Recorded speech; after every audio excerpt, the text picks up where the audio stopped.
Halo anak-anak, mari kita bahas materi terbaru Bahasa Indonesia kelas 7, yaitu teks laporan hasil observasi.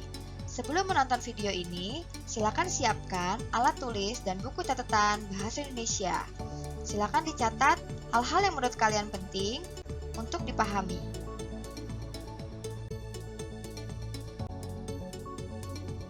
Tujuan pembelajaran ini, pertama, kalian dapat mengidentifikasi dengan menentukan gagasan pokok dan menyimpulkan teks laporan hasil observasi. Yang kedua, kalian bisa menelaah struktur, kebahasaan, serta menyajikan rangkuman teks laporan hasil observasi yang berupa buku pengetahuan secara lisan dan tulisan dengan memperhatikan kaidah kebahasaan atau aspek lisan lainnya. Tahukah kamu apa itu observasi? Apakah kamu pernah melakukan observasi? Objek apa yang pernah kamu observasi?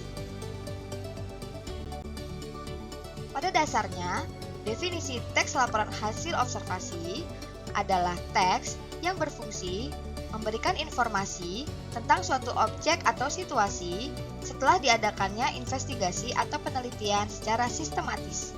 Dalam arti di sini bisa kita singkat bahwa teks laporan hasil observasi adalah teks hasil pengamatan atau penelitian. Apa fungsi teks laporan hasil observasi?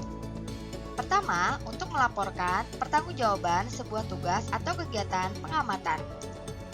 Kedua, menjelaskan dasar penyusunan kebijaksanaan, keputusan, atau pemecahan masalah dalam sebuah pengamatan. Ketiga, sebagai sarana untuk pendokumentasian. Terakhir, sebagai sumber informasi terpercaya, biasanya dalam bidang ilmu pengetahuan.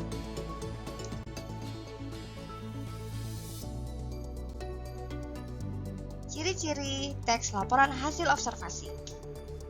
Pertama, isi yang dibahas terkait dengan ilmu suatu objek atau konsep. Kedua, objek yang dibahas bersifat umum. Ketiga, tujuan dari teks observasi adalah menjelaskan dari sudut pandang ilmu pengetahuan. Keempat, objek atau hal yang dibahas diurut secara sistematis. Terakhir, pemerincian objek atau hal dibuat secara sistematis sesuai dengan sudut pandang ilmu. Apa tujuan teks hasil observasi dibuat? Pertama, terkait dengan bidang ilmu pengetahuan, teks laporan hasil observasi dibuat untuk mengatasi suatu persoalan, untuk menemukan teknik atau cara terbaru, untuk mengambil keputusan yang lebih efektif, melakukan pengawasan atau perbaikan, mengetahui perkembangan suatu permasalahan. Struktur teks laporan hasil observasi. Di bagian pertama, kita harus menjelaskan tentang pernyataan umum atau definisi umum mengenai subjek yang dilaporkan. Apa sih yang ditulis di bagian itu? Yang ditulis adalah informasi umum terkait dengan nama Latin, kelas, asal-usul, dan informasi tambahan. Setelah itu, kita deskripsikan dengan rinci bagian-bagian yang ingin dilaporkan. Contoh, jika kita ingin melaporkan hasil observasi seekor binatang, kita bisa mendeskripsikan di bagian ini berupa ciri fisik, makanan, habitat, dan perilaku. Namun, jika kita mendeskripsikan hasil observasi mengenai tumbuhan, kita bisa menuliskan tentang ciri fisik akar, bunga, buah, atau pemerincian bagian lain. Terakhir, kita bisa simpulkan ringkasan umum hal-hal yang sudah dituliskan sebelumnya.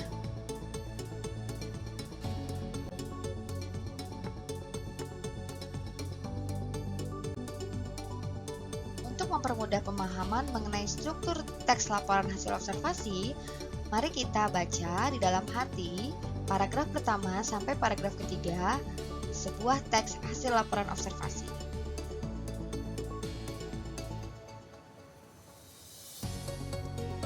Di paragraf pertama dituliskan secara umum mengenai apa itu kucing dan jenis-jenis kucing. Kita sebut bagian ini definisi umum. Mari kita baca paragraf kedua.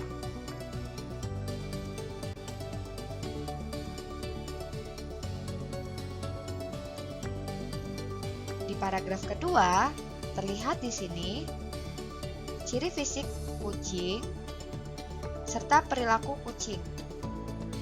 Berarti ini hal yang lebih rinci. Kita sebut bagian ini sebagai deskripsi bagian. Terakhir,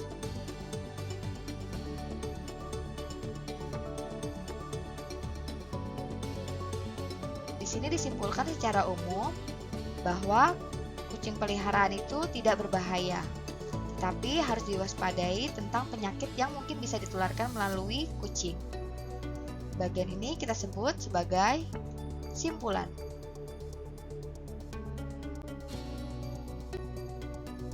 Lalu, bagaimana kaidah kebahasaan teks laporan hasil observasi? Pertama, laporan hasil observasi menggunakan frase nomina atau frase benda. Kedua, menggunakan verba relasional atau verba yang menghubungkan, seperti kata ialah, merupakan, adalah. Ketiga, menggunakan kata verba aktif. Verba di sini artinya kata kerja ya. Verba aktif terkait dengan perilaku. Ada bertelur, membuat, hidup, makan, tidur, dan sebagainya. Kemudian menggunakan kata penghubung atau konjungsi tambahan dan serta. Konjungsi perbedaan, berbeda dengan. Konjungsi persamaan, seperti halnya atau sebagaimana. Konjungsi pertentangan, tetapi sedangkan namun. Konjungsi pilihan, menggunakan kata atau. Lalu kaidah kebahasaan yang lain adalah menggunakan kalimat definisi atau kalimat deskripsi. Selanjutnya menggunakan kata keilmuan atau teknis, istilah-istilah keilmuan atau teknis seperti kata herbivora, sindrom, parasitisme, dan sebagainya. Bagaimana cara menulis teks laporan observasi? Tahapannya, pertama, kalian harus menentukan dulu topik yang ingin ditulis, tentang binatang, hewan, atau situasi. Kemudian, menyusun kerangka laporan, menentukan informasi yang diperlukan dan cara mencari informasi. Menata informasi dan hasil rangkuman menjadi teks laporan hasil observasi. Menata informasi yang diperoleh sesuai dengan struktur teks hasil observasi. Memvariasikan kalimat dan pengembangan paragraf pada teks hasil observasi. Apa perbedaan dari teks laporan hasil observasi dan teks deskripsi? Dari sifatnya, masing-masing memiliki perbedaan. Pertama, laporan hasil observasi bersifat universal atau objektif, sedangkan laporan deskripsi atau teks deskripsi bersifat individual atau subjektif.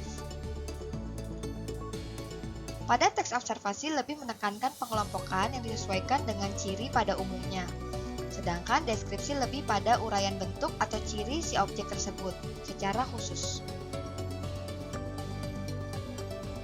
Ketiga, teks laporan observasi berdasarkan data dan sumber yang ada di lapangan, sedangkan teks deskripsi tidak diharuskan.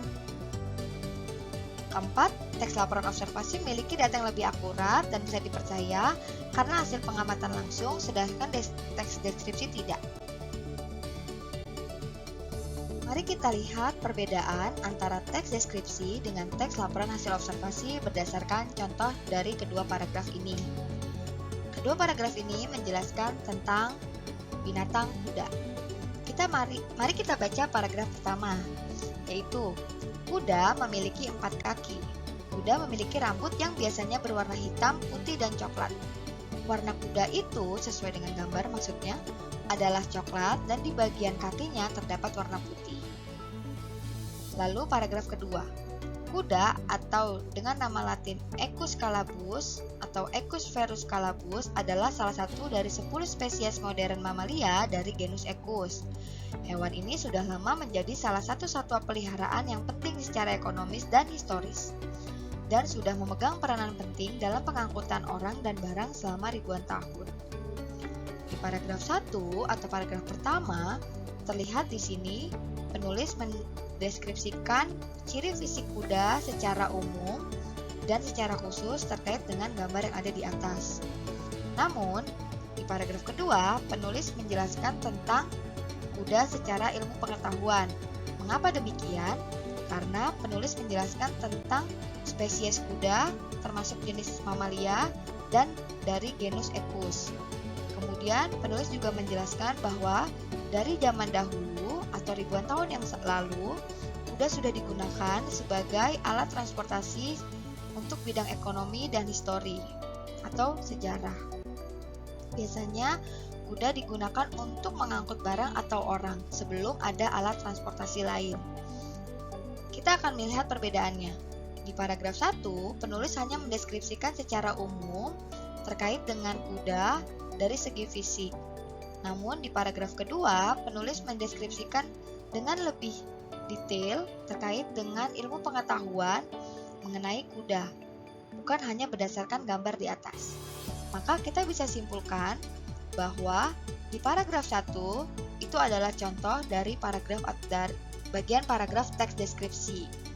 Kemudian di bagian 2 atau paragraf kedua itu adalah paragraf dari teks hasil observasi.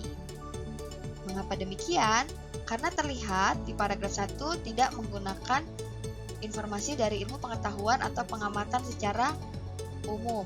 Namun di paragraf kedua di sini menjelaskan tentang hasil pengamatan dan ilmu pengetahuan. Semoga kalian bisa memahami perbedaan antara teks deskripsi dan teks hasil observasi. Jika belum paham, maka kita akan melakukan latihan di pertemuan selanjutnya. Semoga video ini bisa membantu kalian memahami mengenai materi teks laporan hasil observasi. Jika ada yang belum dipahami, silakan baca kembali buku paket yang telah kalian miliki. Terima kasih.